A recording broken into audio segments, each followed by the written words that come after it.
The flickering beam of a flashlight cut through the suffocating darkness, illuminating a peeling sign that read, St. Mary's Asylum. For Ethan, Lara, Chris, and Maya, this was the ultimate location for their viral video series. A place steeped in grim local legend and whispered horror stories.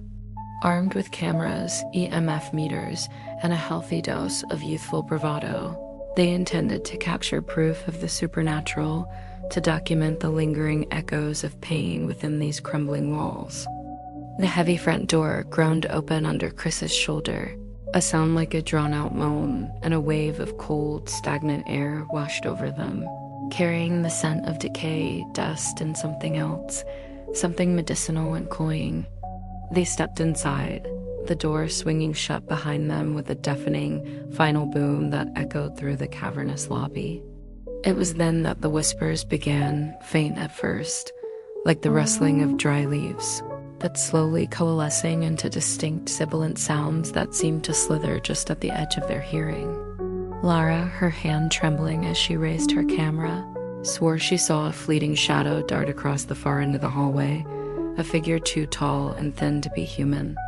The recording devices, which they had carefully switched off to conserve battery, suddenly blinked to life, their red lights glowing like malevolent eyes in the gloom. A frantic check of their equipment confirmed their growing dread. Every camera, every audio recorder was now active, capturing the oppressive silence in their own ragged breaths. Panic truly began to set in when Ethan tried the front door. It was locked, not just stuck, but immovably, supernaturally sealed, trapped. As they explored deeper, their flashlights carving nervous paths through the derelict wards, they found a room that wasn't on the old asylum blueprints they had studied. The door was marked simply 302, a chill far colder than the ambient air emanated from it. Local lore spoke of a patient, a pyromaniac held in isolation, who started a fire that had consumed an entire wing, taking countless lives with it. This, they realized with a sickening lurch in their stomachs, was his room. The air grew thick with the phantom smell of smoke, and the whispers intensified, now sounding like the agonized cries of the burning. As the last vestiges of daylight surrendered to the inky blackness of night, the true horror of St. Mary's began to unfold, turning their ghost hunt into a desperate struggle for survival. The asylum seemed to come alive, its very architecture shifting and contorting in the periphery of their vision. Hallways that should have led back to the lobby now twisted into impossible, looping corridors. Doors they had just passed through would vanish, replaced by solid, unyielding brick walls. The oppressive atmosphere began to prey on their minds, seeding paranoia and fear among the group. Chris, ever the skeptic, was the first to go. He had stormed off down a long, dark ward, frustrated and angry, convinced this was all an elaborate prank or a trick of their overwrought imaginations. He was shouting back at them, his voice echoing unnaturally, when it was abruptly cut off, silenced as if a hand had been clamped over his mouth. They called his name, their voices trembling, but the only response was a single metallic clatter from the darkness, like a dropped flashlight rolling across the grimy floor. They never saw Chris again. Next was Maya. She had been staring into a shard of a broken mirror, her face pale and drawn.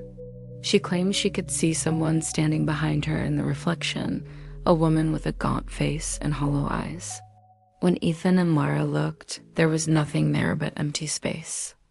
Maya began to scream, pointing at the mirror, her cries turning into choked sobs as she insisted the woman was getting closer. Then she simply stopped. Her eyes went wide and vacant, and she turned and walked calmly into a darkened side room, disappearing from the beam of their flashlights as if swallowed by the shadows. They heard a soft, melodic humming coming from the room, a child's lullaby that was horrifically out of place, before it too faded into absolute silence. Lara was lost in the chaotic aftermath. As she and Ethan were frantically trying to find a way out, the building's ancient electrical system sputtered to life. Lights flickered erratically, casting strobing, distorted shadows that danced like grotesque puppets. In one of those blinding flashes, Lara was there, her hand gripping Ethan's arm, and the next, she was gone. Ethan was left standing alone in the strobing hallway, his hands still outstretched, grasping at empty air. He was the last one left, a solitary survivor in a hunting ground where the ghosts were the predators. He ran, fueled by pure, unadulterated terror, not looking back, not daring to. He didn't stop until the first faint rays of dawn pierced through a grimy window, illuminating a fire escape he hadn't seen before. With lungs burning and heart hammering against his ribs, Ethan scrambled down the rusted ladder and burst out into the cool morning air, collapsing onto the dew-covered grass, finally free. Weeks later, the raw terror had subsided into a constant, gnawing dread that lived in the back of Ethan's mind. He had tried to tell the police, but his story was dismissed as the ravings of a traumatized, drug-addled youth. His friends were simply missing persons. The only proof he had was the footage, a collection of data cards he had clutched in his hand throughout his escape. He couldn't bring himself to watch it, not until now. Sitting in the sterile quiet of his apartment, the city lights a comforting presence outside his window, he finally inserted a card into his laptop. His hands shook as he clicked play. The video was chaotic, a nauseating montage of darkness, frantic movement, and panic breathing. He fast-forwarded through the initial exploration, past the locked door, past the discovery of room 302. He watched Chris vanish into the darkness. He saw the terror in Maya's eyes as she stared at something he couldn't see. He witnessed the flickering lights that stole Lara from his side. He finally reached the last clip, the footage from the camera that had been strapped to his own chest as he ran for his life. He watched himself burst through the asylum doors onto the fire escape, the rising sun a halo of salvation behind him. He was about to close the laptop, a wave of sick relief washing over him, when he noticed something. He paused the video, leaning closer to the screen. There, in the frame behind his fleeing form, silhouetted against the dawn, were figures. Not one or two, but dozens of them. They were crowded in the doorway and clustered at the windows of the asylum, their forms indistinct but their faces unnervingly clear. Every single one of them was smiling. They were the patients, the staff, the lost souls of St. Mary's, and they were looking directly at him, their smiles wide, predatory, and filled with a terrible, possessive glee. As Ethan stared, paralyzed, a new sound emerged from his laptop speakers, a sound that hadn't been there before.